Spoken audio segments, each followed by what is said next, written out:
నమస్కారం రేషియా టీవీ వార్తలకి స్వాగతం. నా పేరు మాధురి. వార్తల్లో ముందుగా హెడ్లైన్స్.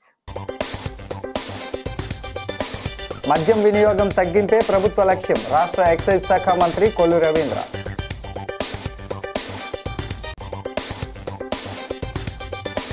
భారతీయ సంస్కృతి సంప్రదాయాలు కాపాడాలి. ఉద్భవ్ 2K26 ప్రారంభించిన కంబాల శ్రీనివాసరావు. వైసీపీ అధికారంలోకి వచ్చేది లేదు, చచ్చేది లేదు. మెడికల్ కళాశాల పనులు పరిశీలించిన ఆదిరెడ్డి.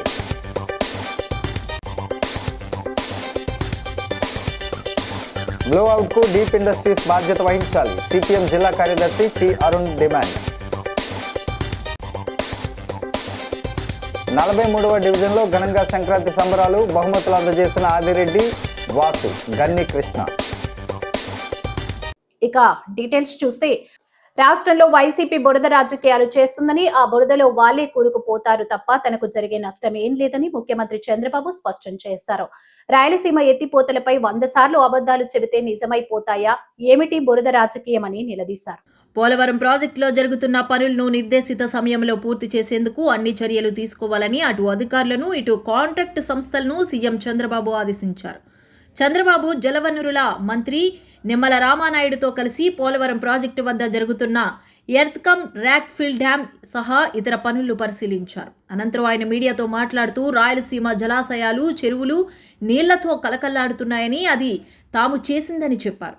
చిల్లర రాజకీయాలు చేయొద్దని వైకాపా నాయకుల్ని హెచ్చరించారు. మరోవైపు తెలుగు జాతి ఒకరికొకరు ఇచ్చిపుచ్చుకోవాలని విరోధాలు సృష్టించి ఆనందపడకూడదన్నారు. గోదావరి నీళ్లు తెలంగాణ ఎన్ని వాడుకున్నా అభ్యంతరం లేదని, సముద్రంలో కలిసే వరద జలాలను రాయలసీమకు తరలిస్తే తప్పేమిటని ప్రశ్నించారు. తొందరలో ఈ ప్రాజెక్టును పూర్తి చేసి జాతికి అంకితం చేయాలి అనే ఉద్దేశంతో నేను ఈ విజిట్లో వచ్చాను.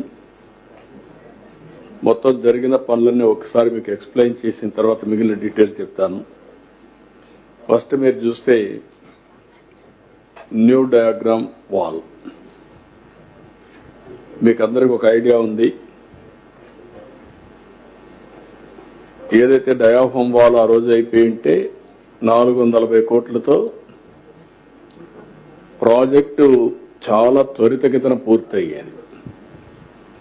ఎగ్జాక్ట్ గా 2020కి పూర్తి చేయాలని టార్గెట్ పెట్టుకున్నాం. జూన్లో 19లో ప్రభుత్వం మారింది. అక్కడి నుంచి ఈ ప్రాజెక్టుకి అన్ని విధాల నష్టం జరిగే పరిస్థితి వచ్చింది. ఈ డయాఫామ్ వాల్ని కాపాడుకోవాల్సిన ప్రభుత్వం ఏజెన్సీని ఉన్నపళంగా మార్చడం, ఆల్టర్నేటివ్ అరేంజ్మెంట్ చేయకుండా పోవడం, ఇంజనీర్లు మార్చడం, ఫైనల్గా ఇది పోయిన తర్వాత కూడా అనలైజ్ చేయలేని పరిస్థితికి వచ్చారు. తర్వాత ఐఐటి హైదరాబాద్కి అప్పచెప్తే సెంట్రల్ గవర్నమెంట్ గతంలో అమలు చేసిన మహాత్మా గాంధీ జాతీయ గ్రామీణ ఉపాధి హామీ పథకంలో సమూల మార్పులు చేసి వీబీజీ రాంజీ పేరుతో పారదర్శకంగా అమలు చేయడానికి కేంద్ర ప్రభుత్వం కొత్త చట్టాన్ని తీసుకొని వచ్చిందని రాజమహేంద్రవరం ఎంపీ దగ్గుబాటి పురంధేశ్వరి వెల్లడించారు. స్థానిక క్వారీ మార్కెట్ బీజేపీ కార్యాలయంలో గురువారం ఎంపీ దగ్గుబాటి మీడియాతో మాట్లాడుతూ గతంలో ఎంజీ నరేగాల చాలా అవకతవకలు జరిగాయన్నారు. ఇప్పుడు వాటిని నిరోధించి పటిష్టంగా 125 రోజుల పాటు గ్రామీణ ప్రాంతాల్లో ఉపాధి కల్పించేందుకు వీబీజీ రామ్జీ పథకాన్ని అందుబాటులోకి తెచ్చారన్నారు. గ్రామీణ ప్రాంతాల్లో వ్యవసాయానికి అనుబంధంగా చేసి ఆధునిక టెక్నాలజీతో పనులు శాశ్వత స్థాయిలో నిలిచిపోయేలా సమూల మార్పులు చేశారని వివరించారు. ఈ పథకం అమల్లో రాష్ట్రాల భాగస్వామ్యం కూడా ఉండాలని ఉద్దేశంతో 60-40 రేషియోలో నిధులు వినియోగిస్తున్నారన్నారు. అవినీతి, అక్రమాలను ఫిర్యాదు చేసేందుకు కేంద్ర రాష్ట్ర స్థాయిలో కమిటీలు కూడా నియమించారన్నారు. ప్రతిపక్షాలు ఈ పథకంపై దుష్ప్రచారం మానుకుని స్ఫూర్తిని ముందుకు తీసుకుని వెళ్లాలని కోరారు. Anaparthi BJP MLA Nallimilli Ramakrishnareddy, BJP జిల్లా అధ్యక్షుడు పిక్కి నాగేంద్ర, రాష్ట్ర నాయకులు బొమ్ముల దత్తు, రేలంగి శ్రీదేవి, నర్సిపల్లి హారిక, పరివి రాధాకృష్ణ, కురగంటి సతీష్, మద్దిపాటి రజని, గుర్రాల వెంకట్రావు, వీర ఆంజనేయులు, తగరం సురేష్ బాబు, ఎనిమిరెడ్డి మాలకొండయ్య తదితరులు పాల్గొన్నారు. అందేవి వేజెస్ రానటువంటి సందర్భంలో ఎవరికి కూడా ఇప్పటి వరకు ఇవ్వలేదు. పరిస్థితులు కూడా మనం అందరం చూసాం. కనుక వ్యవసాయ రంగం మీద భారం పడేటువంటి అవకాశం ఉన్న ఇంతకు ముందు ఉన్నటువంటి ఉపాధి గ్రామీణ హామీ పథకాన్ని పటిష్టంగా ఇవాళ ముందుకు తీసుకొచ్చినప్పటికీ కూడా ప్రతిపక్ష నేతలు ఏదో ఒకటి ఫాల్ట్ ఎత్తి చూపాలి కాబట్టి వారు ఏమంటున్నారంటే మీరు 100 రోజుల నుండి 125 రోజులకి ఈ యొక్క పనికి అదే బీబీజీ రామ్జీ పథకాన్ని మీరు దాంట్లో పొందుపరిచి పని దినాలు మీరు పెంచడం జరిగింది.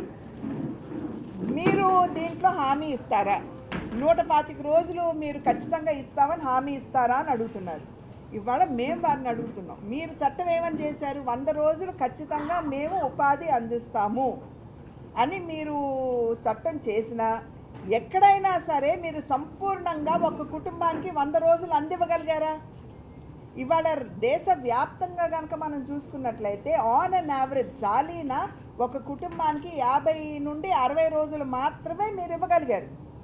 ఇవాళ 125 రోజులు పెంచడంతో ఖచ్చితంగా వీరికి పని దినాలు పెరుగుతాయే కానీ తరగవు అనేటువంటి విషయాన్ని మేము వారికి చెప్పదలుచుకున్నాం.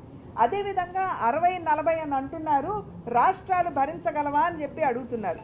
వారికి ఒక్కసారి గుర్తు చేస్తున్నాను, ఈ చట్టం చేస్తున్నటువంటి సందర్భంలో 2006వ సంవత్సరంలో అప్పటి ఆర్థిక మంత్రిగా ఉన్నటువంటి చిదంబరం గారు వారు స్వయంగా చెప్పినటువంటి విషయం ఏమిటంటే ఓనర్షిప్ అనేది రాష్ట్రాలకి రావాలి అని అంటే రాష్ట్రాల యొక్క పట్టాదారు పాస్ పుస్తకాల పంపిణీలో భాగంగా 9వ రాయవరంలో జరిగే కార్యక్రమానికి ముఖ్యమంత్రి చంద్రబాబు నాయుడు హాజరు కానున్న నేపథ్యంలో ఏర్పాట్లను ప్రతిష్టాత్మకంగా చేస్తున్నట్లు జిల్లా in charge collector Megha Swaroop MLA Vegulla Jogeswararao పేర్కొన్నారు. రాయవరం గ్రామంలో బుధవారం సాయంత్రం ఇన్ఛార్జ్ కలెక్టర్ ఎస్పీ స్థానిక శాసనసభ్యులతో కలిసి సభాస్థలి, హెలీప్యాడ్ తదితర ఏర్పాట్లను క్షేత్రస్థాయి పరిశీలన నిర్వహించారు. ముందస్తు భద్రతా చర్యలు నేపథ్యంలో రూట్ మ్యాప్ను అనుసరించి పరిశీలన చేశారు. మేఘా స్వరూప్ మాట్లాడుతూ సీఎం పర్యటనకు సంబంధించి సభా ప్రాంగణం, సమావేశ స్థలం, హెలీప్యాడ్, వాహనాల పార్కింగ్, ప్రజలకు అవసరమైన మౌలిక వసతుల తదితరుల ఏర్పాట్లను నిర్ణీత కాల వ్యవధిలో పూర్తి చేయాలని అధికారులను ఆదేశించారు. వేగుళ్ల జోగేశ్వరరావు మాట్లాడుతూ ముఖ్యమంత్రి పర్యటనను మండపేట నియోజకవర్గానికి గర్వకారణంగా భావిస్తూ అత్యంత ప్రతిష్టాత్మకంగా ఏర్పాట్లు చేస్తున్నామన్నారు. అనపర్తి ఎమ్మెల్యే నల్లిమిల్లి రామకృష్ణారెడ్డి, సీఎం భద్రతా అధికారి additional SP Srinivas, Rajamahendravaram RDO R Krishna Naik, Kovvur RDO Rani, Susmitha, అగ్నిమాపక అధికారి శ్రీనివాస్, డిఎస్ఓ వి పార్వతి, జిల్లా రవాణా అధికారి ఆర్ సురేష్, జిల్లా సర్వే అధికారి బి లక్ష్మీనారాయణ తదితరులు పాల్గొన్నారు.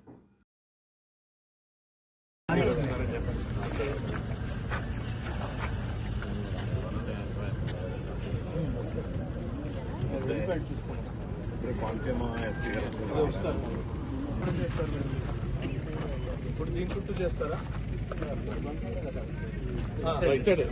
చేస్తారు ఒక టీం చేస్తారు. ఒకటి రోడ్ దగ్గర మనం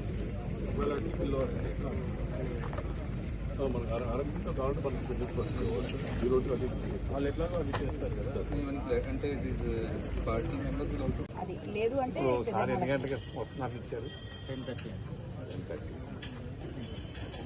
టు 3:30 ఇచ్చారు సార్. 1:30కి అటు సైడ్ క్యాటరింగ్ చూసుకున్నాం.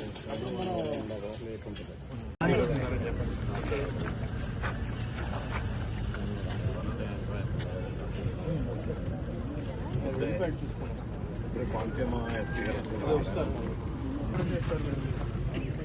ఇప్పుడు దీని చుట్టూ చేస్తారా? చేస్తారు ఒక టీం చేస్తారు. ఒకటి రోడ్ దగ్గర మనం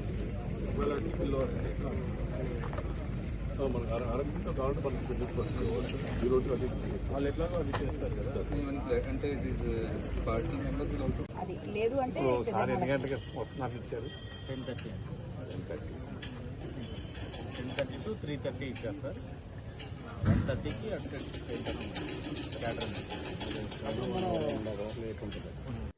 మాజీ ముఖ్యమంత్రి వైసీపీ అధినేత వైఎస్ జగన్మోహన్ రెడ్డి స్ఫూర్తితో నిరుద్యోగ యువతకు ఉద్యోగాల కల్పనే ధ్యేయంగా ఈ నెల 10న మంచిరా కన్వెన్షన్ సెంటర్లో మెగా జాబ్ మేళా నిర్వహిస్తున్నట్టు మాజీ ఎంపీ వైసీపీ జాతీయ అధికార ప్రతినిధి మార్గాని భరత్రాం వెల్లడించారు.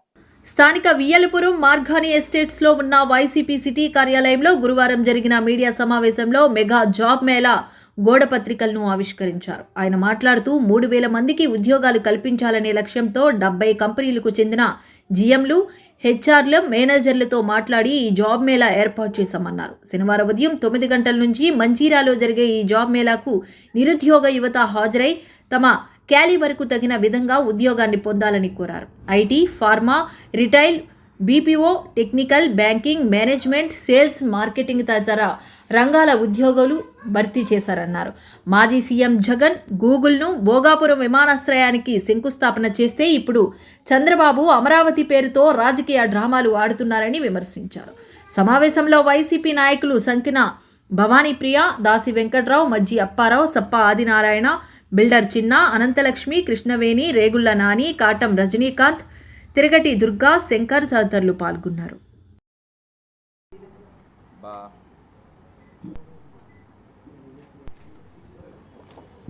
మీ అందరికీ కూడా రాజమహేంద్రవరం యువతకి శుభవార్త. రాజమహేంద్రవరం నిరుద్యోగ యువతలు ఎవరైతే ఉన్నారో వారందరికీ కూడా ఉద్యోగ కల్పన తీసుకురావాలి అని రేపు శనివారం రోజున 10వ తారీఖున మంజీరా కన్వెన్షన్ సెంటర్లో మెగా జాబ్ మేళాని ఏర్పాటు చేయడం జరిగింది. ఈ యొక్క చక్కటి అవకాశాన్ని రాజమహేంద్రవరం యువతతో పాటు రాజమహేంద్రవరం పార్లమెంట్ నియోజకవర్గ యువత కూడా దీన్ని ఉపయోగించుకోవాల్సిందిగా మరి కోరుతా ఉన్నాం. ఈ యొక్క జాబ్ మేళా రెగ్యులర్గా ప్రభుత్వము అధికారంలో ఉన్నవాళ్ళు జనరల్గా ఏర్పాటు చేస్తూ ఉంటారు. ఇవాళ ఇక్కడ కనిపించే కంపెనీలు ఏవైతే ఉన్నాయో ఐటీకి సంబంధించి కానీ, ఫార్మాకి సంబంధించి కానీ, బ్యాంకింగ్ సంబంధించి కానీ, టెక్నికల్కి సంబంధించి కానీ, లేకపోతే ఈ-కామర్స్కి సంబంధించి కానీ, ఇవన్నీ కూడా స్వయంగా హెచ్ఆర్లతో సంప్రదింపులు చేసి బెంగళూరు నుంచి, హైదరాబాద్ నుంచి, విజయవాడ నుంచి, విశాఖపట్నం నుంచి, చెన్నై నుంచి పలు కంపెనీ హెచ్ఆర్ మేనేజర్స్తో, జీఎంస్తో మాట్లాడి ఈ యొక్క పెద్ద ఎత్తున సుమారుగా 70 కంపెనీల దాకా రాబోతూ ఉన్నాయి. సుమారుగా 3,000 ఉద్యోగాలు దగ్గర తీసుకురావాలి అని ఒక ఉద్దేశంతో ఇవాళ 10వ తారీఖున ఈ కార్యక్రమం చాలా పెద్ద ఎత్తున గొప్పగా ఏర్పాట్లు చేయడం జరిగింది. స్థానిక 9వ డివిజన్ బర్మా కాలనీలో ఆర్సీసీ మిల్స్ నగరపాలక సంస్థ మోడల్ ప్రాథమిక పాఠశాలను సిటీ ఎమ్మెల్యే ఆదిరెడ్డి శ్రీనివాస్ సందర్శించారు. పాఠశాలలో హెచ్డిఎఫ్సి బ్యాంక్ సిఎస్ఆర్ నిధులు 12 లక్షలతో జరుగుతున్న పనులను పరిశీలించి పలు సూచనలు చేశారు. తరగతి గదులను సందర్శించి విద్యార్థులతో మాట్లాడారు. కూటమి ప్రభుత్వం అధికారంలోకి వచ్చిన తర్వాత ప్రభుత్వ పాఠశాలను ప్రైవేటుకు ధీటుగా తీర్చిదిద్దేందుకు అన్ని చర్యలు తీసుకుంటున్నామన్నారు. నగరంలోని ప్రముఖ సంస్థలు, బ్యాంకులతో మాట్లాడి సిఎస్ఆర్ నిధులను తెచ్చి వాటి ద్వారా విద్యార్థులకు అవసరమైన మౌలిక సదుపాయాల కల్పనకు ప్రాధాన్యత ఇస్తామన్నారు. మంచి అనుభవం కలిగిన ఉపాధ్యాయులు ప్రభుత్వ పాఠశాలలో ఉన్నారని, వారంతా విద్యార్థులను ఉన్నతంగా ముందుకు వెళ్లేలా సహాయ సహకారాలు అందించాలని కోరారు. టీడీపీ నగర అధ్యక్షుడు మజ్జి రాంబాబు, డిఐ దిలీప్ కుమార్, స్థానిక నాయకులు కోసూరి చండీప్రియ, ముసిని బాబురావు, విశ్వనాథరాజు, కొల్లిబుజ్జి తదితరులు ఆయన వెంట ఉన్నారు. ఎప్పుడు అలాగే కడుగుతారా నువ్వు? ఇలాగే వెరీ గుడ్. అలా గోరును కూడా ఎలా కడిగేయాలి.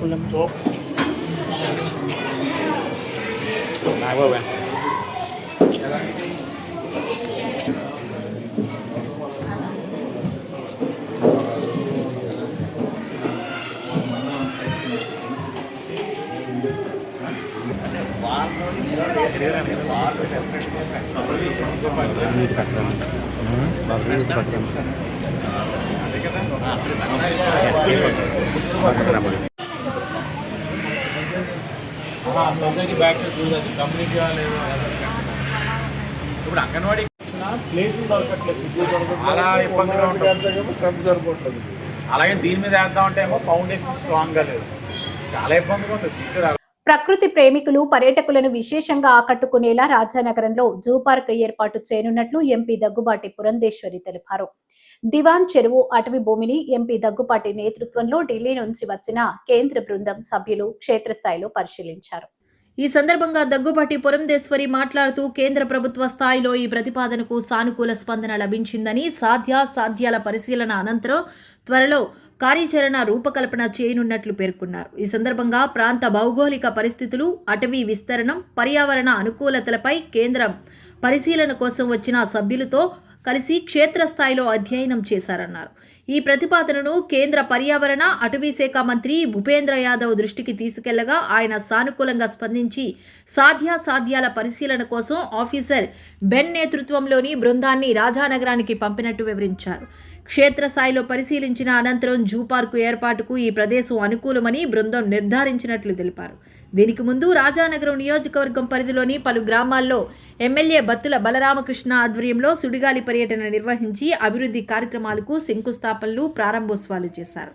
జిల్లా అటవీ అధికారి బి ప్రభాకర్ రావు, అటవీ శాఖ తదితర అధికారులు పాల్గొన్నారు.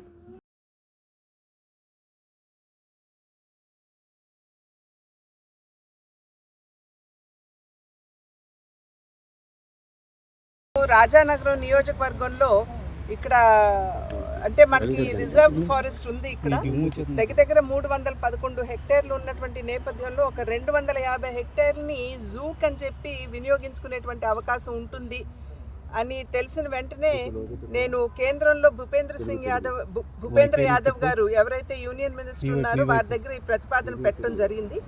ఇక్కడికి అంటే పుష్కరాల సమయానికి అవుతుందని చెప్పి నేను చెప్పను, కానీ ఆ తర్వాత అయినా సరే వచ్చేటువంటి యాత్రికులు ఎవరైతే ఉంటారో వారికి ఒక మంచి ఫెసిలిటీ ఇక్కడ మనం అందించేటువంటి అవకాశం ఉంటుంది. అది మాత్రమే కాకుండా టూరిజంగా ఇక్కడ మనం డెవలప్ చేసుకునేటువంటి అవకాశం ఉంటుందని చెప్పి వారిని నేను అభ్యర్థించాను. ఇక్కడ ఒక జూ మాకు స్థాపించడానికి కేంద్ర ప్రభుత్వం తన సహకారాన్ని అందించాలని వెంటనే వారు అక్కడ కేంద్రంలో ఉన్నటువంటి ఆఫీసర్ గారైనటువంటి బెన్ గారిని నాకు పరిచయం చేస్తూ వారు అన్ని విధాలా సహకరిస్తారు అని చెప్పి తెలియజేశారు. కనుకనే ఇవాళ వారు ఇక్కడికి కూడా రావడం జరిగింది. వారు వచ్చిన వెంటనే డిఎఫ్ఓ గారు ఇక్కడ ఉన్నటువంటి అధికారులందరూ కూడా ఒక్కసారి ఈ ప్రాంతాన్ని సమీక్షించి పర్యవేక్షించి ఏ విధంగా చేయొచ్చో ఆలోచించడానికి ఇక్కడ రావడం జరిగింది. స్థానిక శాసనసభ సభ్యులు మరి బత్తుల బలరామకృష్ణ గారు కూడా మేము ఇప్పుడే అక్కడ కాన్స్టిట్యువెన్సీలో అభివృద్ధి కార్యక్రమాలు సమీక్షిస్తున్నటువంటి సందర్భంలో ఇక్కడికి వారు అధికారులు వచ్చారు అని చెప్పి తెలిసిన వెంటనే వారితో పాటు డాక్టర్ బిఆర్ అంబేద్కర్ కోనసీమ జిల్లాలో సంభవించిన బ్లోఅవుట్ నియంత్రణలోకి వస్తుందని, ప్రస్తుతం సహాయ చర్యలు కొనసాగుతున్నాయని కలెక్టర్ మహేష్ కుమార్ తెలిపారు. రాజోలు ఎమ్మెల్యే దేవ వరప్రసాద్ ఓఎన్జీసీ అధికారులతో కలిసి విలేకరుల సమావేశంలో మాట్లాడారు. ఈ నెల 5న బ్లోఅవుట్ జరిగినప్పుడు భారీ మంటలు రాగా ప్రస్తుతం ఉధృతి తగ్గడంతో ప్రమాద స్థలానికి 10 మీటర్ల దగ్గరకు వెళ్లి సిబ్బంది నియంత్రణ చర్యలు చేపడుతున్నారన్నారు. మరో 4 రోజుల్లో పూర్తిగా మంటలను అదుపు చేసి క్యాంపింగ్ చేవేస్తారని తెలిపారు. బ్లోఅవుట్ చుట్టుపక్కల గ్రామాల ప్రజలు సాధారణ జీవనానికి ఎటువంటి ఇబ్బందులు లేవన్నారు. బ్లోఅవుట్ సంభవించినప్పుడు చుట్టుపక్కల ప్రాంతాల్లో భయానక వాతావరణం నెలకొంది. ఇరుసుమండ, గుబ్బలవారిపాలెం, లక్కవరం, చింతలపల్లి గ్రామాల ప్రజలు బతుకు జీవుడా అంటూ పరుగులు పెట్టారు. మంటలు నియంత్రించేందుకు అక్కడ కనీసం నీటి వనరులు కూడా లేవు అని ఎమ్మెల్యే దేవవరప్రసాద్ ఆరోపించారు. ఓఎన్జీసీ సంస్థ ఇంకా ఎన్ని బావులను వినియోగంలోకి తెచ్చేందుకు ప్రయత్నిస్తుందో ముందుగా స్థానిక అధికారులు, ప్రజాప్రతినిధులకు సమాచారం ఇవ్వాలి, లేకుంటే అక్కడి కార్యకలాపాలను అడ్డుకుంటామని హెచ్చరించారు.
అర్జునుడి కంటే తనకు ఎవరూ ఎక్కువ కాదని కృష్ణుడు స్పష్టం చేశాడని సమన్వయ సరస్వతి బ్రహ్మశ్రీ సామవేదం షణ్ముఖ శర్మ అన్నారు. అర్జునుడి ఎవరైనా ద్వేషిస్తే తనను ద్వేషించినట్లే అని, అర్జునుడిని ఎవరు గౌరవిస్తారో నన్ను గౌరవించేనట్లే అని కృష్ణుడు చెబుతాడని పేర్కొన్నారు.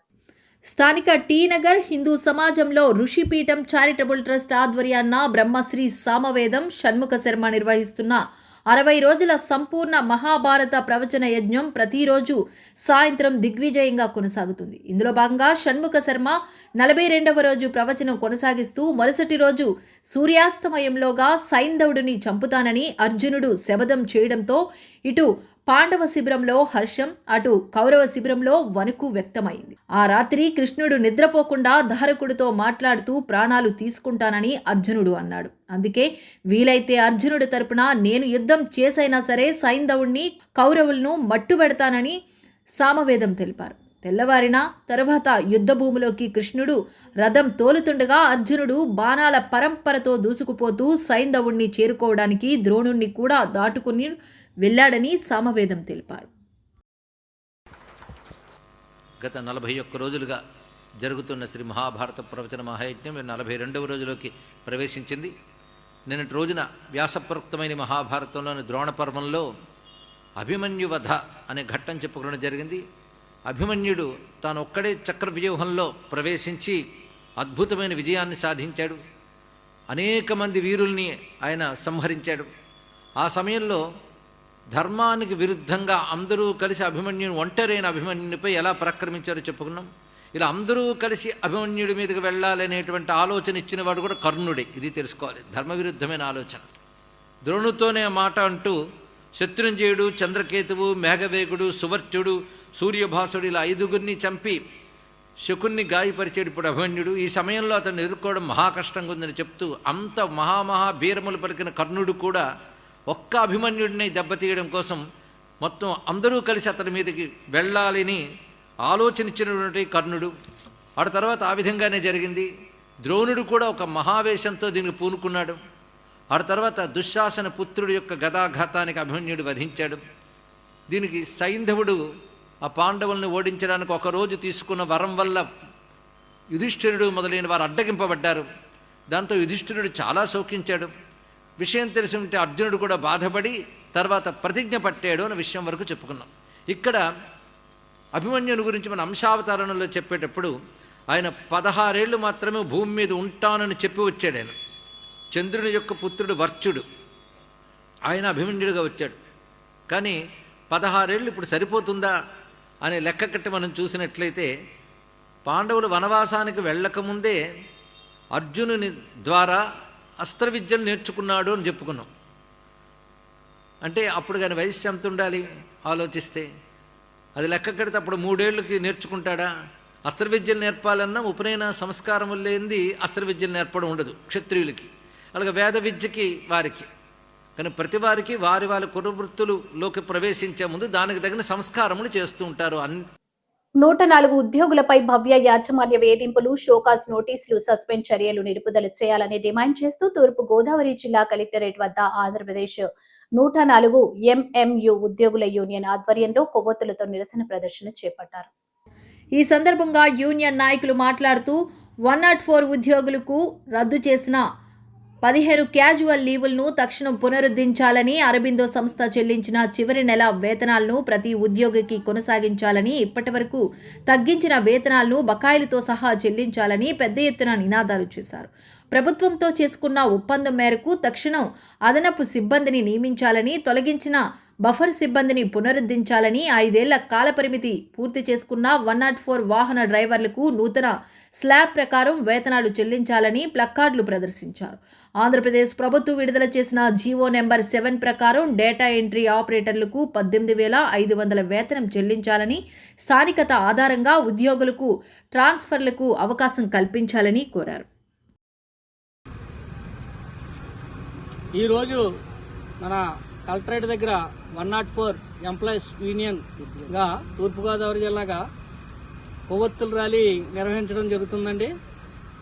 ఇది ఎంతో కూటమి ప్రభుత్వం ఎంతో ప్రతిష్టాత్మకంగా తీసుకున్న 104 సర్వీస్ని భవ్య యాజమాన్యం ఏదైతే ఉందో అది RFP ప్రకారంగా నడపకపోగా మా ఏదైతే పాత కంపెనీలో ఇచ్చిన జీతాలు తగ్గించి సిఎల్స్ రద్దు చేసి అలాగే మమ్మల్ని చాలా ఇబ్బందులకు గురి చేస్తుంది. కాబట్టి దీన్ని దయచేసి ప్రభుత్వం వారు అర్థం చేసుకుని మా న్యాయమైన కోరికల్ని మీ దృష్టికి తీసుకొస్తున్నాం కాబట్టి మీరు తీరుస్తారని, మేము సానుకూలంగా మాకు శాంతియుతంగా పరిష్కారం చేస్తారని మరీ కోరుకుంటున్నామండి.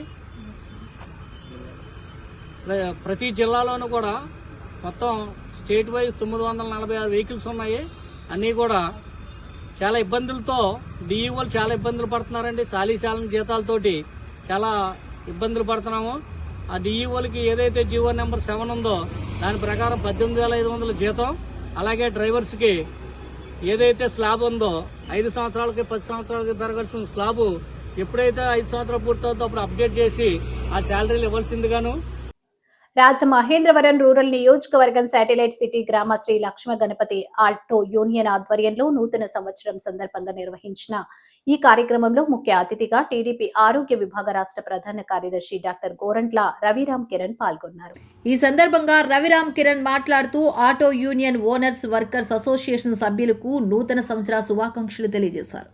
కూటమి ప్రభుత్వం ప్రవేశపెట్టిన సూపర్ 6 పథకాల్లో ప్రతి ఒక్కటి అమలు చేసుకుంటూ వస్తుందని, ఇచ్చిన హామీల్లో భాగంగా వాహనమిత్ర పథకం ద్వారా ఆటో డ్రైవర్లకు గత అక్టోబర్ నెలలో 2.90 లక్షల మందికి 15,000 రూపాయల చొప్పున 435 కోట్లు ఖాతాల్లో జమ చేశారని తెలిపారు. నూతన సంవత్సరంలో ప్రతి ఒక్కరికి మంచి జరగాలని ఆకాంక్షించారు. రాజమండ్రి రూరల్ శాసనసభ్యులు గోరంట్ల బుచ్చయ్య చౌదరి ఆదేశానుసారం జిఎస్ఆర్ ఫౌండేషన్ ద్వారా మెడికల్ క్యాంపు నిర్వహిస్తామని అన్నారు. ఆటో యూనియన్లో ఉన్న ప్రతి ఒక్కరికి ఇన్సూరెన్స్ కట్టే బాధ్యత తీసుకుంటానని రవిరామ్ కిరణ్ తెలియజేశారు. అనంతరం రవిరామ్ కిరణ్కి పూలమాలలు వేసి దుస్సాలువతో సత్కరించిన అనంతరం కేక్ కటింగ్ చేశారు.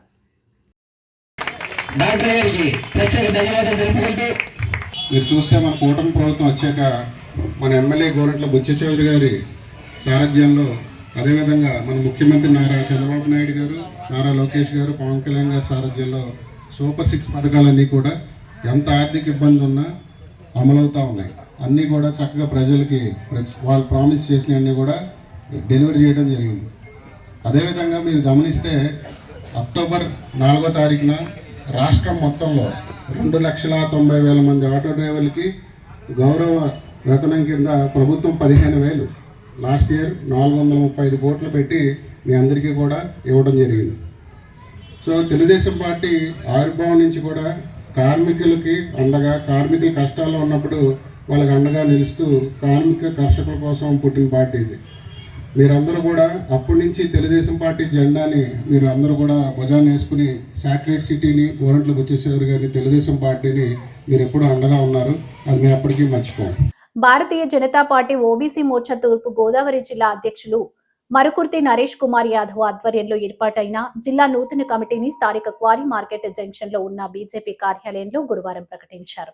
ఈ కార్యక్రమానికి రాష్ట్ర ప్రధాన కార్యదర్శి కంటుబుక్త శ్రీనివాసరావు, రాష్ట్ర ఉపాధ్యక్షులు Kalepu Satyasairam, OBC Morcha Godavari zone incharge Ayinam Balakrishna Goud, Kuraganti Satish, BJP జిల్లా అధ్యక్షుడు పిక్కి నాగేంద్ర తదితరులు హాజరయ్యారు.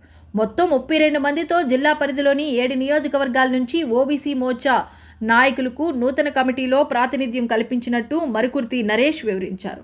మరొక 5 పేర్లు క్షేత్రస్థాయి పర్యటన తర్వాత ప్రకటిస్తామన్నారు. రాష్ట్ర నాయకులు మాట్లాడుతూ ప్రధాని నరేంద్ర మోదీ 200కు పైగా సంక్షేమ పథకాలను అమలు చేస్తున్నారని, ఓబీసీ మోర్చా నాయకులు, కార్యకర్తలు విస్తృతంగా వాటిపై ప్రచారం నిర్వహించాలని పిలుపునిచ్చారు. బీజేపీని బలోపేతం చేయడానికి అందరూ సమిష్టిగా కృషి చేయాలన్నారు. నూతన కమిటీకి ఎంపీ దగ్గుబాటి పురంధేశ్వరి, బీజేపీ రాష్ట్ర నాయకులు బొమ్మల దత్తు, రేలంగి శ్రీదేవి, పరిమి రాధ, యానాపు యేసు తదితరులు శుభాకాంక్షలు తెలిపారు.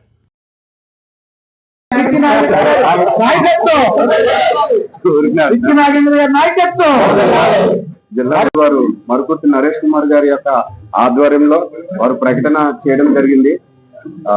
ఓబీసీ మోర్చా అంటే భారతీయ జనతా పార్టీలో అత్యంత ప్రాధాన్యమైనటువంటి మోర్చా. ఎందుకనంటే భారతదేశంలో ఉన్నటువంటి జనాభా ఇంచుమించు 63% ఓబీసీలు, బీసీలు ఉన్నటువంటి ఈ యొక్క విభాగంలో భారతీయ జనతా పార్టీని ఆంధ్రప్రదేశ్ లో కూడా బలోపేతం చేయాలి, అదేవిధంగా తూర్పుగోదావరి జిల్లాలో కూడా బలోపేతం చేయాలని చెప్పి ఒక బలమైనటువంటి కమిటీని వేయడం జరిగింది. బీసీ అంటే భారతీయ కల్చర్, బీసీ అంటే భారతీయ కల్చర్. ఈ దేశంలో ఉన్నటువంటి సంస్కృతి సాంప్రదాయాలను కానీ ఆచార వ్యవహారాలను కానీ పెంపొందించేది కొనసాగించేది బీసీలే కనుక దయచేసి బీసీలందరూ కూడా ఐక్యం కావాలి. భారతీయ జనతా పార్టీకి మీరందరూ కూడా వెన్నుదండుగా ఉండాలని చెప్పి సందర్భంగా నేను కోరుతా ఉన్నాను. నరేంద్ర మోదీ గారి యొక్క నాయకత్వంలో బీసీలకు secretary Rajahmundry urban, Midatha Nageswara Rao secretary Gopalapuram, Tikireddy Nagarjuna secretary Rajahmundry rural, Velpuri Srinivas secretary Rajahmundry urban, Kotha Vijay Bhaskar secretary Rajanagaram, Polavarapu Ramu treasurer Rajahmundry urban, Attili Pocheswara Rao IT cell convener Rajahmundry urban, Pedagada Anusha IT cell co. ఈ వార్తలు ఇంతటితో సమాప్తం. నమస్కారం.